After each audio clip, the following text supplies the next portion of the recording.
सभी वैष्णव व्रतों में श्रेष्ठ व्रत है एकादशी का। एकादशी के व्रत का महत्व ब्रह्मा विष्णु महेश भी नहीं कह सकते। साक्षात मोक्ष स्वरूपा एकादशी का व्रत प्रत्येक वैष्णव को करना चाहिए।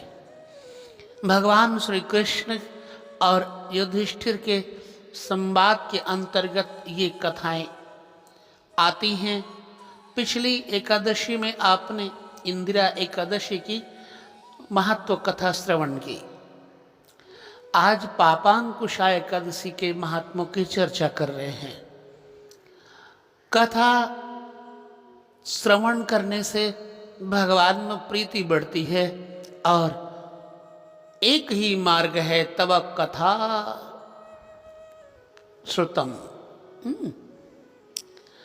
तो भगवान की कथा श्रवण करने के साथ ही जिंदगी में भक्ति बढ़ती है।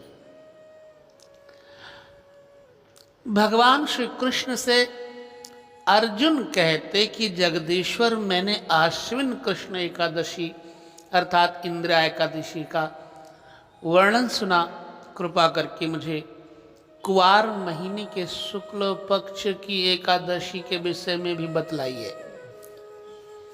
इस एकादशी का क्या नाम है तथा इसके व्रत का क्या विधान है, इसके व्रत करने से किस फल की प्राप्ति होती है, कृपया यह सब विधान पूर्वक कहिए। भगवान श्री कृष्ण ने कहा है, कुंती नंदन, आश्विन मास के शुक्ल पक्ष की एकादशी का नाम पापांकुशा है।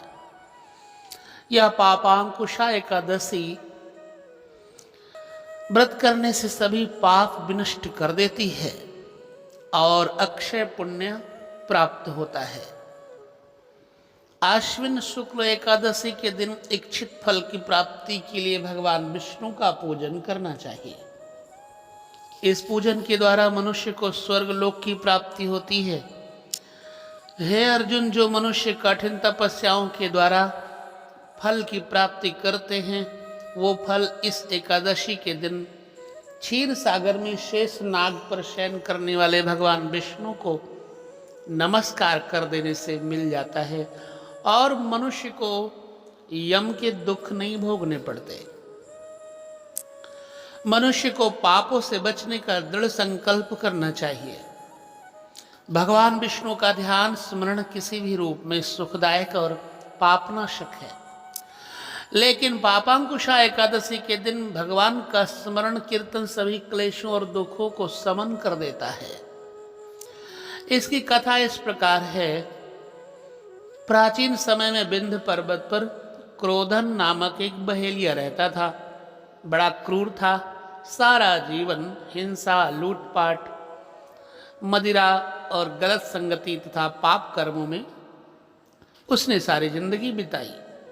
अंतिम समय आने वाला हुआ तो यमराज के दूत बहेलिये को लेने आए और यमदूत ने बहेलिये से कहा कि कल तुम्हारे जीवन का अंतिम दिन है, कल तुम्हें लेने आएंगे। ये बात सुनकर के बहेलिया बहुत भयभीत हो गया और महर्षि अंगिरा के आश्रम में जा पहुंचा। महर्षि अंगिरा के चरणों पर गिरकर प्रार्थना करने लगा, हे ऋषिवर, मैंने जीवन भर पाप कर्म ही किए हैं। कृपा करके मुझे कोई ऐसा उपाय बताएं जिससे मेरे सारे पाप नष्ट हो जाएं, मोक्ष की प्राप्ति हो जाए। उसके निवेदन पर महर्षि अंगिरा ने उसे आश्विन शुक्ल की पापांकुशा एकादशी का विधि पूर्वक व्रत करने का आदेश दिया। महर्षि अंगिरा के कहे अनुसार उस बहेलिये ने यह व्रत किया और इस व्रत के प्रभाव से उसके किए गए समस्त पाप छूट गए और वो इस व्रत पूजन के बल से भगवान की कृपा से विष्णु लोक को वो गया। जब यमराज के यमदूत ने इस चमत्कार को देखा तो बहेलिये को बिना लिए ही यमलोक वापस लौट गए। कहते हैं भगवान का नाम अग्नि की तरह है, जो ढेर के ढेर तृण और सरकंडों को जलाने की क्षमता रखती है, ऐसी अग्नि क्षण भर में समस्त जंगल का विनाश कर देती है, जलाकर राख कर देती है। उसी प्रकार भगवान का स्मरण, भगवान की कथा स्मृति से मनुष्य के सारे पाप दोष समाप्त हो जाते, भस्म हो जाते हैं। जाने या अनजाने भी अगर हाथ में अग्नि छू जाए तो अग्नि का काम जलाने का ही रहता है। इसलिए मेरे प्रिय बंधु, मोक्ष का और कोई साधन नहीं है भगवत चर्चा, भगवत कथा के अलावा।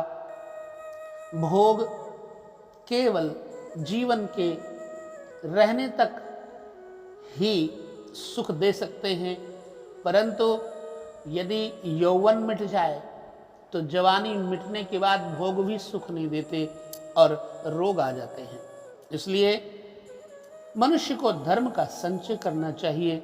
इस एकादशी के व्रत की कथा सदैव श्रवण करें और कथा पढ़ करने के अनुसार व्रत भी करें। यह कथा समस्त पापों का विनाश करने वाली, क्षय करने वाली है।